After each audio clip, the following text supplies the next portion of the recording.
Rechazar protocolo. Rechazar protocolo. Vamos, chatarra renacentista, no me puede fallar ahora. Atención.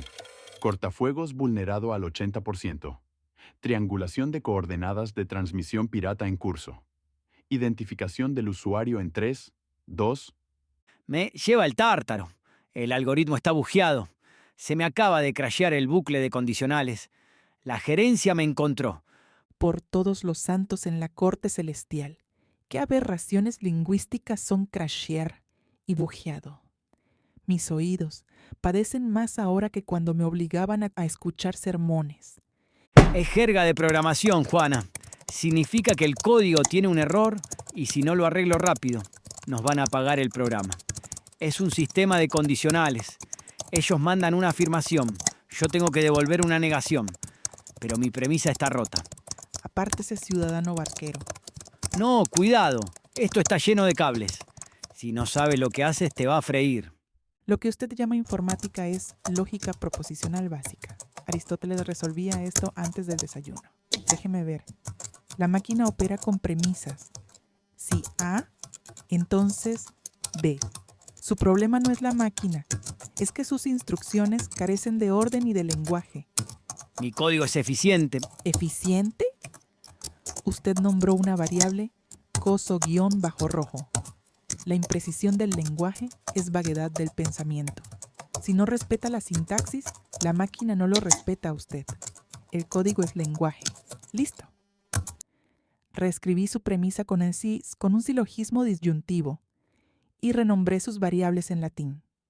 La gerencia ahora cree que su señal es una anomalía del río Estigia. De nada.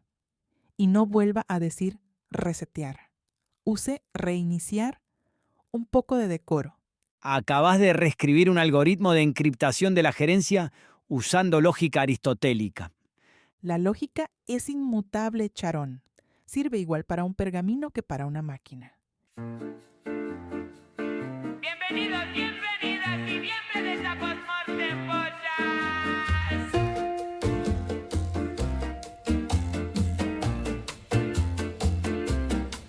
Ellos creían que podían irse sin dejar rastro. Ja. Nosotros los tenemos aquí, listos para contarte que salió mal.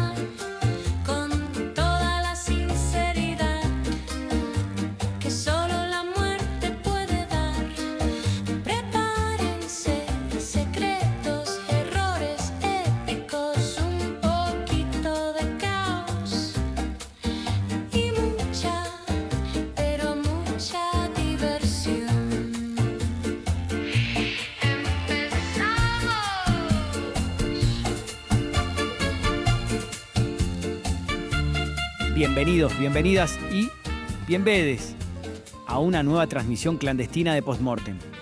Soy Charón, barquero del inframundo, y el único ser en toda la historia del cosmos que cobra por escuchar a los muertos.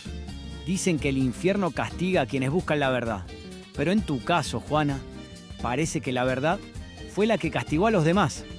Hoy nos acompaña una mente que decidió algo peculiar: volverse monja para poder pensar. Bienvenida, Sor Juana. Os agradezco la recepción. La elección no fue tan mística. En mi tiempo, una mujer tenía dos caminos: obedecer o pensar en silencio. Yo elegí el único lugar donde podía hacer ambas cosas sin morir de tedio. Un convento como refugio intelectual no suena común. No lo es, pero no se juzga un espacio por su apariencia, sino por lo que permite. En mi caso, me aisló lo suficiente para escuchar mis propias preguntas. Antes de tu pasado, una del presente. Allá arriba, en México, ahora gobierna una mujer, la primera presidenta. Una mujer gobernando toda la nación es un triunfo de la razón sobre la costumbre. ¿Qué clase de mujer es? De ciencia, física, doctora en ingeniería energética. Una mujer de ciencias en el poder. Edna, eso haría enfurecer a más de un arzobispo, pero no me pida celebrarlo ciegamente. ¿Por qué no? Porque ocupar el poder no es lo mismo que cambiar el sistema. Dígame, ¿La juzgan solo por sus decisiones o dicen que un hombre manda detrás? Dicen exactamente eso. Entonces nada ha cambiado del todo. Si fracasa es por ser mujer. Si triunfa es por un hombre. A mí me acusaban de lo mismo. Decían que mis escritos no podían ser míos. La misma historia. Si el sistema fue hecho por hombres, una mujer en él sigue bajo sospecha. Tendrá que demostrar el triple para recibir la mitad. Ahora no las queman, pero las destruyen en redes. La hoguera cambia, los inquisidores no. La estupidez humana es inagotable. Brindo por eso. Es lo que me da trabajo. Y hablando de inquisidores, hablemos de cómo empezó todo. Antes de todo, eras una niña en Nepantla con hambre de conocimiento. Aprendí a leer muy joven y adquirí un hábito difícil: no conformarme con respuestas simples. Eso te metió en problemas. Evidenció problemas que ya existían. El conocimiento no crea conflictos, los revela. Entonces no era rebeldía. No por capricho, pero tampoco obedecía por costumbre. Una niña con hambre de saber. Y es un hambre peligrosa. Una vez despierta, no se apaga. No suena como una vida tranquila. No lo fue. Pero la tranquilidad suele ser enemiga de las buenas preguntas. Empiezo a entender por qué incomodabas. No era la intención. Pero si decir la verdad incomoda, es un daño aceptable. Entonces, en una frase, ¿qué eras? Una mujer con memoria en un sistema que prefería el olvido. Perfecto, porque apenas empezamos. Hablemos de ese convento, que terminó siendo algo mucho más peligroso que un lugar de oración. Un convento promete silencio. El tuyo terminó haciendo ruido en toda la ciudad. ¿Cómo se convierte una celda en un foco de ideas peligrosas? No cambió la celda, cambió su uso. Donde otros veían clausura, yo vi condiciones óptimas, menos interrupciones, más pensamiento. Inconveniente o subversivo. Eficiente. Convertí mi celda en un universo. Libros, instrumentos, notas y la obstinación de entender. 4000 volúmenes son menos peligrosos que la ignorancia organizada. Suena más a biblioteca que a convento. Pueden coexistir. En el piso inferior, la vida práctica. En el superior, el asedio a las ideas. Subir y bajar escaleras también es filosofía. Y aún así abriste el locutorio. No lo abrí, ya existía, solo lo usé. Permitía algo raro: conversar con hombres de letras sin pedir permiso. ¿De qué hablaban? De lo que se evita en público: teología, filosofía, ciencia y errores. No eran tertulias, eran duelos. Incluido tu confesor. Sí. Debatí con el obispo de Puebla. Le ofrecí la cortesía de demostrarle que se equivocaba. Elegante. Eficaz. Hasta que alguien cerró la puerta.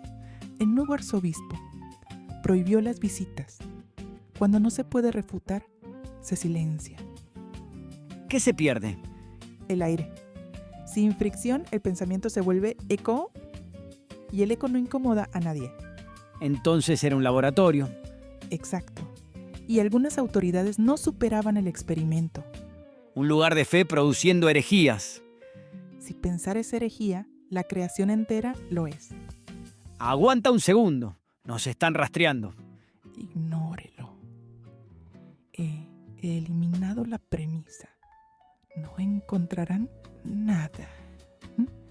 Hablemos de una frase que todavía incomoda. Hay una frase tuya que no envejece. Incomoda. Si Aristóteles hubiera guisado, suena a burla. Suena a experiencia. Cocinar como filosofía. Cocinar como observación. Fuego, materia, transformación. Principios básicos que muchos ignoran. Entonces no estabas limitada. Nunca lo estuve. Se nos confinó a la cocina, pero nadie pensó en prohibirnos pensar dentro de ella. Error estratégico. Frecuente. Por eso mi frase no era ingeniosa. Era incómoda. Si un hombre aprende observando el mundo, es filósofo. Si una mujer hace lo mismo, es doméstica. Doble estándar. Costumbre mal justificada. Y respondiste. Con evidencia. Mujeres que pensaron antes que yo. Gobernaron, enseñaron, escribieron. Tu catálogo. Mi defensa. Porque una mujer inteligente es cuestionada. Muchas, simplemente, son imposibles de ignorar. Entonces no pedías permiso. No. Construía precedentes, Y todo eso desde una cocina. desde donde me dejaran estar. Ese era el punto. Convertir cualquier lugar en pensamiento. Y cualquier límite en argumento. Tenemos que hablar del elefante en la habitación. O más bien, del poema en la celda. Te encierras en el convento, estudias y de repente lanzas una bomba nuclear en forma de redondillas. Supongo que se refiere a mi sátira filosófica. Me refiero a hombres necios que acusáis a la mujer sin razón. Los aniquilaste. Les dijiste, en su propia cara, que eran culpables de lo mismo que criticaban. No fue un ataque de ira. Fue un diagnóstico clínico de una estupidez sistémica. Estupidez sistémica. Me gusta. Exigían castidad en público, pero en privado buscaban corromperla. Si la mujer cedía la llamaban fácil, si se resistía la llamaban cruel. Era una paradoja ridícula, un silogismo defectuoso. ¿O cuál es más de culpar, aunque cualquiera mal haga? La que peca por la paga o el que paga por pecar. Yo cruzo almas todos los días. He visto a hombres llegar al infierno todavía culpando a sus esposas. El ego es pesado. El ego de los hombres de mi tiempo era tan frágil que necesitaba opresión para sostenerse. Yo solo expuse la grieta. No me odiaron por llamarlos hipócritas. Me odiaron porque se los demostré con una rima y una métrica perfectas. Te convertiste en un virus dentro de su propio sistema.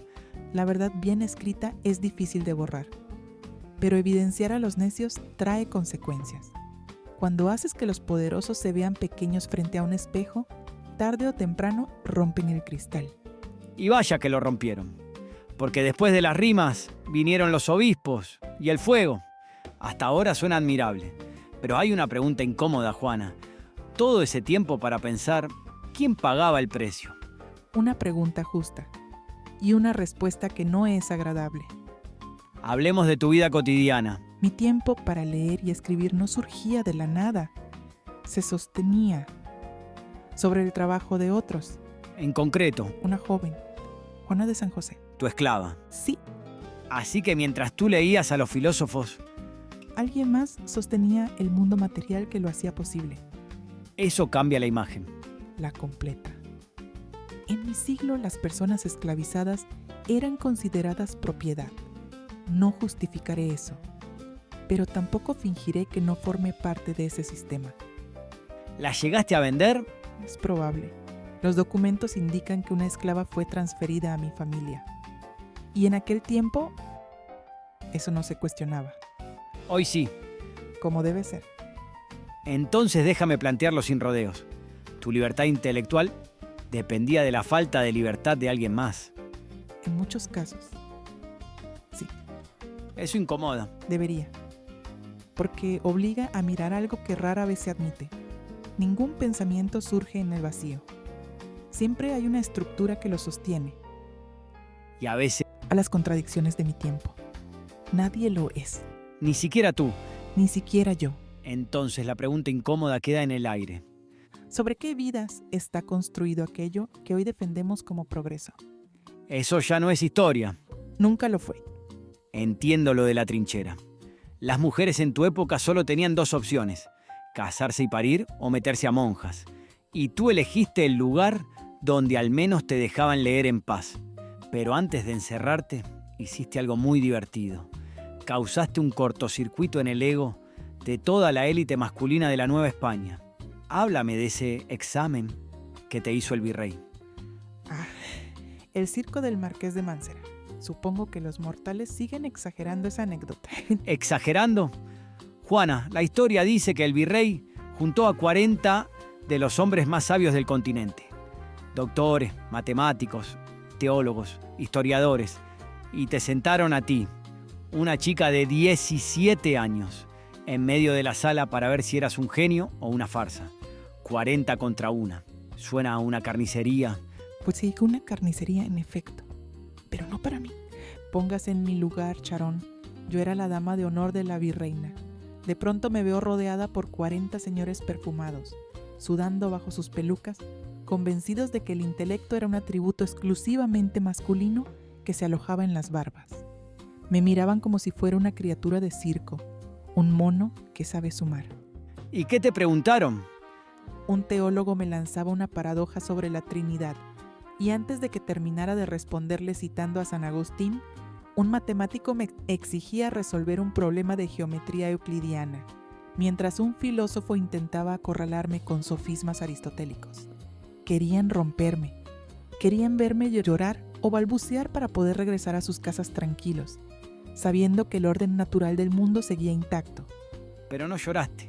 Por supuesto que no. Los desarmé, uno por uno. A los teólogos les encontré contradicciones en sus propias traducciones del latín. Y a los poetas, a los poetas simplemente les demostré que su métrica era perezosa. Duró horas. Y la tragedia, Charón, no fue que yo supiera las respuestas. La verdadera tragedia fue la mirada en los ojos de esos hombres cuando se dieron cuenta de que una niña que no tenía permitido pisar la universidad había leído más libros en la biblioteca de su abuelo que ellos en toda su carrera académica. Hay una frase que me encanta. El virrey Mancera, que estaba viendo el espectáculo, escribió en sus memorias que verte debatir contra esos 40 eruditos fue como ver a un galeón real defendiéndose del ataque de unas pequeñas chalupas. Es poético y brutal a la vez. Hundiste las 40 chalupas. No me enorgullece, ciudadano barquero.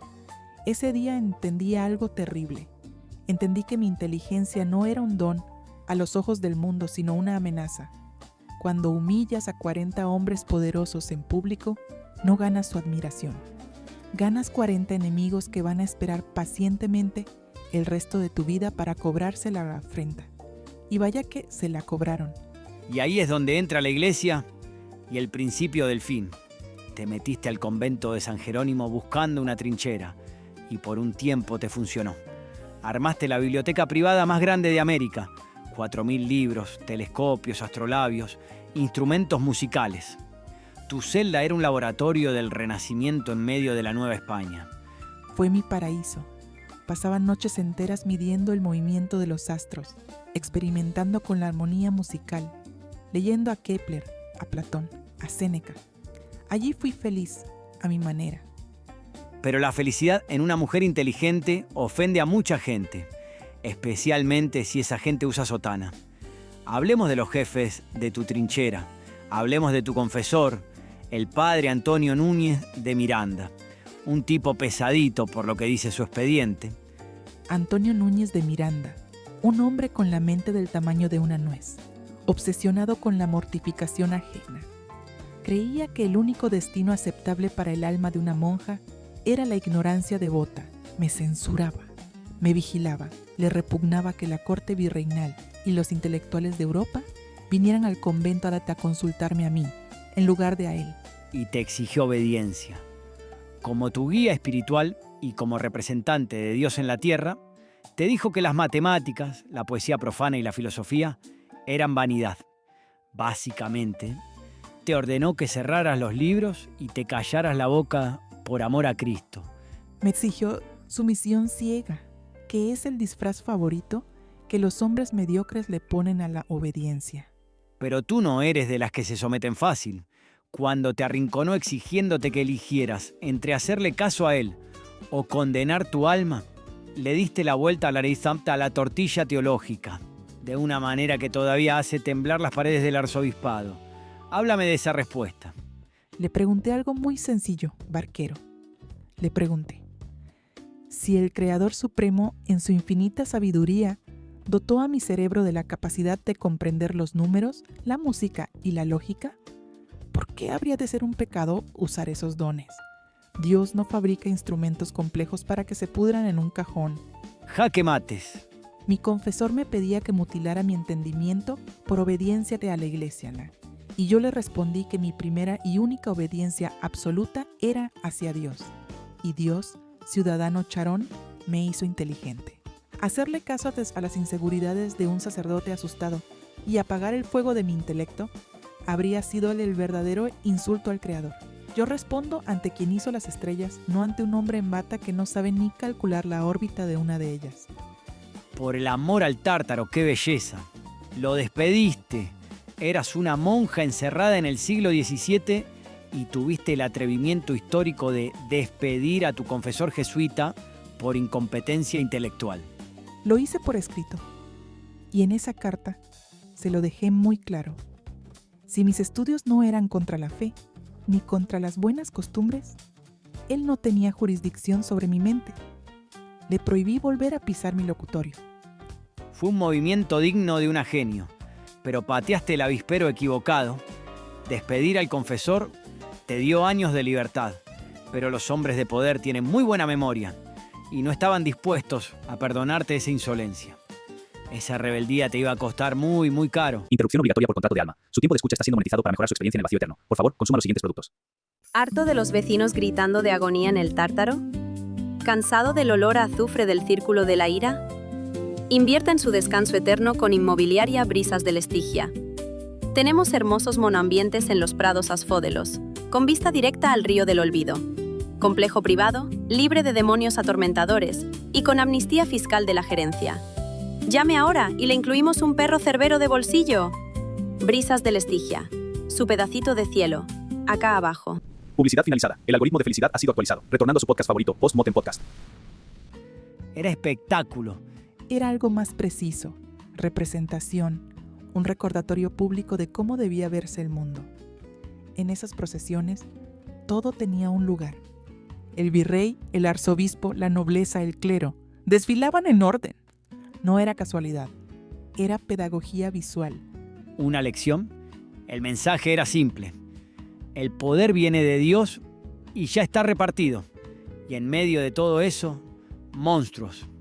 Algunos simbólicos. La tarasca. Una criatura que avanzaba entre la multitud.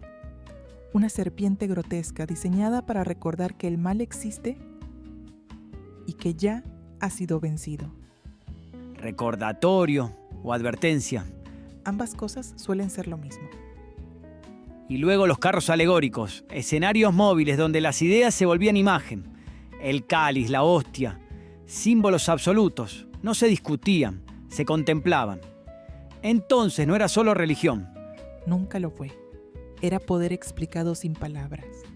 Un teatro. Un teatro perfectamente dirigido, donde cada espectador aprendía su lugar, sin necesidad de leer. Y tú escribías dentro de ese sistema. Autos sacramentales, villancicos. Participaba en el mismo aparato que observaba. Contradicción otra vez. Y aún así, había espacio para algo inesperado. Humor, el vejamen. Después de la solemnidad, venía la burla. Un poema dedicado a ridiculizar al ganador. ¿En serio? Con elegancia, por supuesto. Una válvula de escape. Una necesidad. Porque incluso los sistemas más rígidos requieren reírse de sí mismos. Aunque sea por un instante. Y luego, todo vuelve a su lugar. Fe, poder, espectáculo y un guión que nadie cuestiona en voz alta. Hasta que alguien lo hace. Y entonces, el teatro cambia. O se apagan las luces. Maldita sea, como no pueden entrar al código, nos están estrangulando el ancho de banda desde afuera. Si el procesador pasa de los 90 grados, se nos funde el micrófono. He derivado la energía del sistema de calefacción del círculo de los avaros hacia sus ventiladores de enfriamiento. Hará un poco más de calor para los condenados esta noche, pero nosotros tendremos más memoria de procesamiento. Me acabas de salvar el equipo. A ver cuánto nos dura la tregua. Hay una historia que siempre vuelve, Juana. Tu relación con la virreina. Intensa, íntima. Es muy interpretada. Las épocas cambian, la curiosidad humana, ¿no? Hablemos claro. ¿Amor? Sí. Eso no aclara mucho. Depende de lo que usted entienda por amor. En mi tiempo, el afecto podía elevarse por encima del cuerpo. No todo vínculo exige carne para ser real. Pero tus poemas son intensos, como toda expresión honesta. Hoy muchos dirían otra cosa. Hoy muchos necesitan nombrarlo todo para creer que lo entienden. Entonces, ¿qué era ella para ti? Un espacio raro, donde la inteligencia no era motivo de sospecha. Donde el afecto no requería justificación. Un refugio. Un lujo. También era poder. Por supuesto, la virreina no era solo una persona. Era posición, influencia, protección. Entonces había afecto y estrategia. Como en casi todo lo humano. Pero volvamos a lo incómodo. ¿Era amor prohibido o lectura moderna? Era lenguaje. Y el lenguaje, señor, siempre se adapta a quien lo lee. Eso suena a evasión. Suena a precisión. Si digo que fue espiritual, dirán que oculto algo. Si digo que fue carnal, dirán que confirmo sus teorías. La verdad es menos útil para el escándalo. Y más incómoda. Siempre. Entonces, déjame intentarlo de otra forma. ¿Fuiste libre en ese vínculo? Lo suficiente. ¿Y eso basta? En mi tiempo, era extraordinario. Hoy no lo sería. Hoy tampoco lo es para muchos. Un afecto que desafía etiquetas. Y una época que no permitía demasiadas. Tal vez el problema no es lo que sentían, sino la necesidad de encajarlo. O la incapacidad de aceptar que algo pueda existir, sin explicarse del todo. Y hablando de relaciones complejas, vamos a un breve corte, porque incluso los vínculos más profundos necesitan una pausa patrocinada. Y regresamos. Toda historia brillante tiene un momento incómodo. El instante en que alguien decide que ya fue suficiente pensar. Así funciona el orden. Tolera el talento, hasta que deja de ser decorativo. Y en tu caso, dejó de serlo. Hace tiempo. Te presionaron, te vigilaron y eventualmente te callaron. Un clásico institucional. Prefiero decir que me hicieron elegir. Ah, sí, la ilusión de elección. Mi favorita. Renuncié a mis libros, a mis instrumentos, a mi escritura pública. Básicamente, a todo lo que te hacía peligrosa, A todo lo que incomodaba. que en tu caso es lo mismo. No es fácil callar una mente, pero sí es posible aislarla. Y lo lograron, en apariencia. Claro, porque aquí estás, siglos después, dando entrevistas. No todos los silencios envejecen bien, El pensamiento tiene esa mala costumbre de sobrevivir. como los problemas mal resueltos. Exactamente. Entonces dime algo, ¿valió la pena? Pensar siempre vale la pena, aunque tenga consecuencias. Sobre todo cuando las tiene. El silencio impuesto no es el final. Es solo una pausa incómoda en la historia. Y las pausas incómodas son las que hacen que la gente preste atención. O las que intentan olvidar. Olvidar es práctico, recordar es peligroso pero necesario. Por eso hacemos este programa. Una mujer que pensó demasiado para su tiempo. Y un sistema que decidió que pensar tenía consecuencias. Como siempre. Bueno, hablemos de esa factura que te cobraron. Año 1690. Entra a escena otro tipo con sotana, pero este venía con piel de oveja. Manuel Fernández de Santa Cruz, el obispo de Puebla. Supuestamente tu amigo. Supuestamente. El tipo se te acerca y te pide un favor. Te dice: Juana, eres brillantísima. Escríbeme una crítica teológica sobre un sermón famoso del jesuita Antonio Vieira. Y tú, confiada en tu intelecto y en la privacidad de la correspondencia, agarras la pluma y lo escribes. Lo destrocé. Vieira era considerado un genio de la oratoria, el mejor predicador de Portugal, pero su teología estaba llena de agujeros lógicos. Escribí la refutación como un ejercicio intelectual puramente privado. Era un texto para los ojos del obispo, una charla entre dos mentes, nada más. Pero el obispo no quería una charla, quería un arma. Agarró tu carta privada y la mandó directo a la imprenta sin decirte nada. Y para colmo, le puso un título rimbombante: La Carta Atenagórica, o sea, digna de la diosa Atenea. Hasta ahí parece un halago, si no fuera por el prólogo. El maldito prólogo, firmado por una tal Sor Filotea de la Cruz. Esa es la parte que me vuela la cabeza de los humanos. El mismísimo obispo de Puebla escondiéndose detrás de un seudónimo de monja para regañarte en público. Se inventó un alter ego femenino para decirte que estabas perdiendo el tiempo con filosofías mundanas, que las mujeres no debían meterse en debates teológicos de hombres y que mejor te pusieras a rezar. Fue una emboscada, Charón. Una trampa perfectamente orquestada. Me aduló en privado para que yo afilara mi intelecto y atacara ir a un jesuita. Y luego lo expuso todo a la luz pública para dejarme a merced de los lobos. Pero, a ver, explícame la política de esto. ¿Por qué te clavó el puñal un tipo que decía admirarte? Poder, ciudadano barquero. El obispo de Puebla odiaba profundamente a los jesuitas, y mi carta destruía a su orador más famoso. Me usó como un perro de ataque, pero al mismo tiempo el ego del clero es frágil. No podía permitir que el mundo viera que una mujer era la mente más brillante de la iglesia, así que me soltó la correa, dejó que yo mordiera al jesuita y luego me puso la bota en el cuello frente a todo el país para demostrar quién mandaba. Te usaron de peón en un tablero de ajedrez entre jerarcas con problemas de masculinidad. Y al publicar eso, te aventaron directo a las garras del peor enemigo que tenías, Francisco Aguiar y Seijas, el arzobispo de México. Aguiar y Seijas, un misógino rabioso, un hombre que se tapaba los ojos si una mujer se cruzaba en su camino por la calle para no contaminarse. El pretexto que la Inquisición estaba esperando para silenciarme de una vez por todas. La carta atenagórica fue la excusa perfecta para que todos mis enemigos cayeran sobre mí al mismo tiempo. Estabas acorralada. El obispo de Puebla te traiciona, el arzobispo de México te odia, los jesuitas quieren tu cabeza por haber humillado a Vieira. Cualquier persona normal habría bajado la mirada, pedido perdón y prometido no volver a leer un libro. Pero tú no eres normal. Tú les contestaste. Les contesté. Porque el silencio a veces habría sido admitir que mi intelecto era un crimen. Y si me iban a condenar, quería que el expediente estuviera escrito con mi propia pluma. Te tomaste tu tiempo. Dejaste que pasaran un par de meses.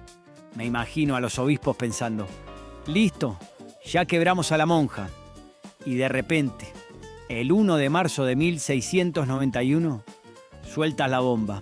La respuesta a Sor Filotea de la Cruz. 80 páginas de pura demolición argumentativa. Lo leí en mi archivo. Es, básicamente, el primer manifiesto feminista de toda América. Les diste una paliza con guante blanco. No lo escribí para dar palizas, Charón. Lo escribí porque estaba harta. Harta de que el intelecto fuera tratado como un monopolio masculino. Les expliqué con su propia teología que el deseo de saber no es un pecado, es una inclinación natural que el mismo Dios puso en mi alma. ¿Iba yo a castigar la obra de Dios en mí por darle gusto a unos misóginos? Y usaste a las mujeres de la historia de escudo. De escudo y de espada. Les hice una lista interminable. Débora, la jueza de Israel, la reina de Saba, Hipatia, Santa Catarina. Les demostré que la Biblia y la historia antigua están llenas de mujeres brillantes que guiaron a los hombres. ¿Con qué cara la Iglesia de la Nueva España iba a contradecir las Sagradas Escrituras? Los acorralaste.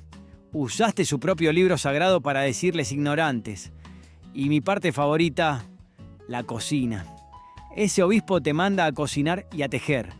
Y tú le devuelves una de las frases más letales de la literatura universal. Pues, ¿qué os pudiera contar, señora, de los secretos naturales que he descubierto estando guisando? Veo que un huevo se une y fría en la manteca o aceite, y por el contrario, se despedaza en el almíbar. Ver que para que el azúcar se conserve fluida, basta echarle una muy mínima parte de agua en que haya estado un membrillo u otra fruta agria.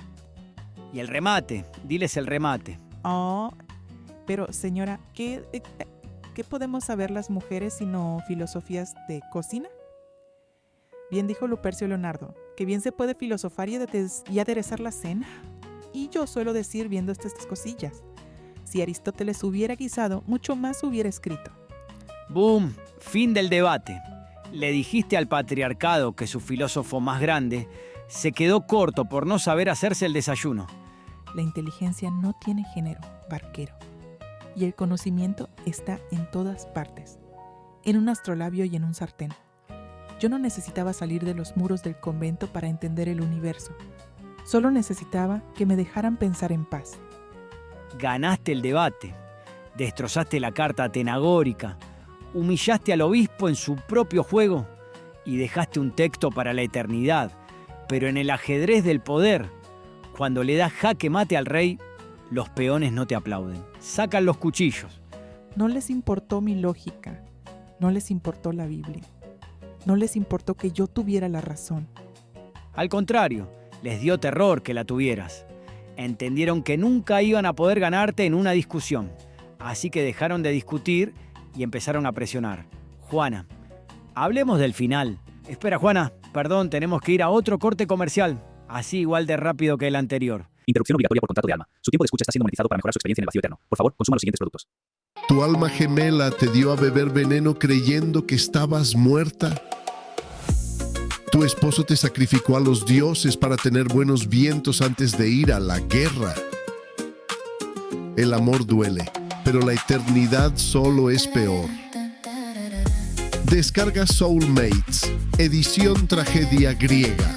La única app de citas del inframundo donde el trauma es el mejor rompehielos. Haz match con almas que entienden lo que es una traición familiar nivel Imperio Romano. Soulmates, porque si ya te apuñalaron por la espalda en vida, mereces a alguien que te abrace de frente en la muerte. Publicidad finalizada. El algoritmo de felicidad ha sido actualizado. Retornando a su podcast favorito, Post-Mortem Podcast. Listo, regresamos. Gracias por esperar. Ahora sí, hablemos de 1693 y la firma con sangre. No te ganaron con lógica. Te aplastaron con el peso del sistema. El arzobispo Aguiar y Seijas y tu antiguo confesor se unen. Te acorralan. ¿Qué te hicieron, Juana? Me quitaron el aire, Charón. Mis libros eran mis pulmones. Entraron a mi celda. Confiscaron mis 4000 volúmenes, mis telescopios, mis astrolabios, mis mapas. Todo lo que había construido durante 25 años. Desmantelado y vendido bajo la excusa de darle el dinero a los pobres. Te vaciaron la cabeza a la fuerza. Te dejaron sentada en un cuarto de 4x4, viendo la pared de piedra. Me dejaron sola en la oscuridad del intelecto. Me prohibieron volver a escribir para el público. Y para sellar mi humillación, me obligaron a renovar mis votos religiosos. Un acto de contrición absoluta. Y lo firmaste, pero no con tinta. Lo firmé con mi propia sangre. Escribí la protesta de mi fe y la firmé con la frase: yo, la peor del mundo. Esa frase, los historiadores llevan siglos peleándose por ella.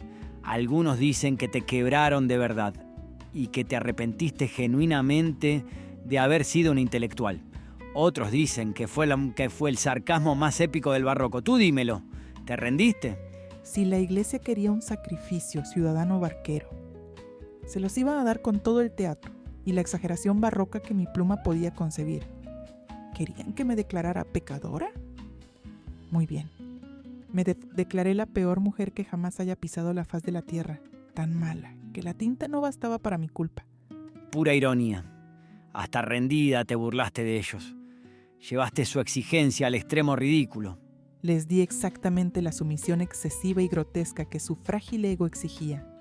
Pero mi mente, Charón, mi mente seguía siendo mía. No me arrepentí de haber pensado. Me dolió haber nacido en un siglo que no podía soportarlo. Y 2 años después, el verdadero final, 1695. Una epidemia de tifus ataca a la Ciudad de México y entra directo al convento de San Jerónimo. La peste no distingue entre sabios e ignorantes, barquero. Diezmó a mis hermanas. La iglesia esperaba que, ya sin tus libros, te pasaras los días rezando de rodillas y mortificándote, pero no hiciste eso. No. Las oraciones no bajan la fiebre. Fui a la enfermería.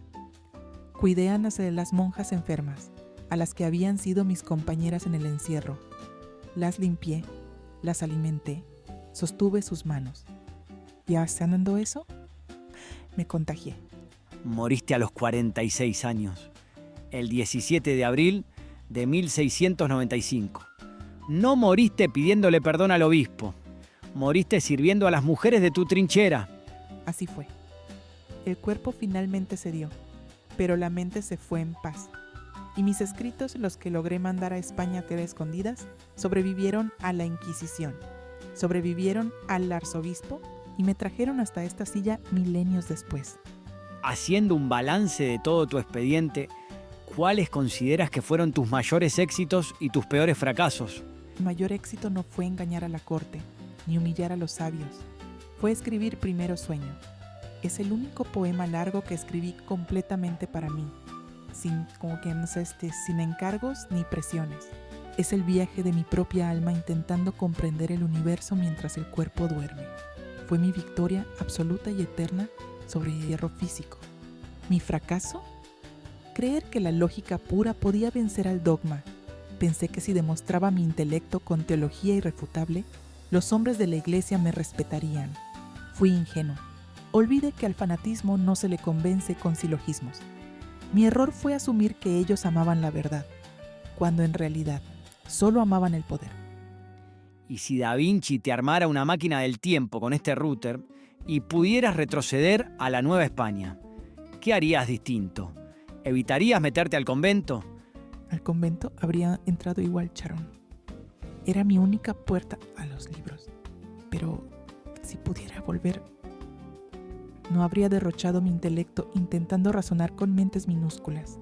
Y el día que vinieron a confiscar mi biblioteca, yo misma le habría prendido fuego antes de dejar que la ignorancia tocara una sola de mis páginas. Mamita querida, hubiera sido una hoguera gloriosa. Antes de que abras esa puerta y te sumerjas en la niebla del Aqueronte, dime, ¿qué advertencia le dejas a los vivos que nos escuchan? A los vivos les diría algo sencillo: no teman a la muerte. Teman más bien a vivir sin entender, porque la ignorancia es una forma de quietud, y la quietud, bien observada, se parece demasiado a un ensayo general del sepulcro. Piensa, aunque incomode, aunque moleste, aunque tenga consecuencias, al final no es la muerte lo que nos iguala, es todo lo que evitamos comprender antes de llegar a ella. A las mujeres y a los hombres que escuchan desde el mundo de los vivos, no pidan permiso para saber. El conocimiento no es un crimen que deba ocultarse, ni un privilegio que deban mendigar. Y si alguna vez el poder les quita sus libros, sus herramientas o su voz, recuerden que no hay calabozo lo suficientemente oscuro, ni sotana lo suficientemente larga, para encarcelar el fuego de una mente que ya aprendió a volar. Por Juana Inés de la Cruz, señoras y señores, la mujer que hizo que el patriarcado le tuviera terror a un tintero. Vivos, ya escucharon a la patrona. Defiendan su fuego. Y si quieren que yo siga defendiendo este búnker de los burócratas del infierno, síganos en todas las redes como @postmortempodcast. Suscríbanse, dejen 5 estrellas y compartan esta señal antes de que el algoritmo nos la tire. Como siempre, también nuestra invitada dejará su soundtrack póstumo en la descripción de este episodio para que vayan a darle amor. Suscríbanse y denle a la campanita para que no se pierdan ningún otro episodio. Cuídense y nos vemos en la próxima emisión. Y recuerden que todo cadáver al final nos recuerda que hasta en la cocina se puede pensar.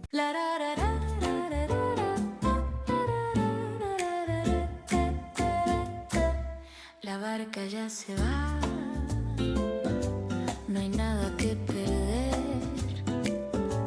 Tuviste tu momento, te vimos florecer, pero el set se cierra, la tierra te llamó. La vida es un suspiro que ya se terminó. Postmortem, ríe antes del final. Postmortem, un viaje sin igual.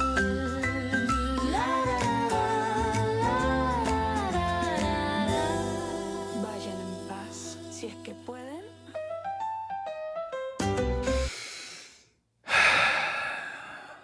Uf, no me pagaban lo suficiente en Grecia para esta clase de drama. Alerta de la gerencia. Imposible rastrear la señal del sector Aqueronte. Los algoritmos de búsqueda han sido desviados por un bucle lógico de origen desconocido. Todas las variables responden en latín. Larga vida a la monja. Les rompió el sistema a los de sistemas. Tenemos vía libre para la próxima transmisión. A ver quién es el próximo valiente que se atreve a sentarse en esta silla.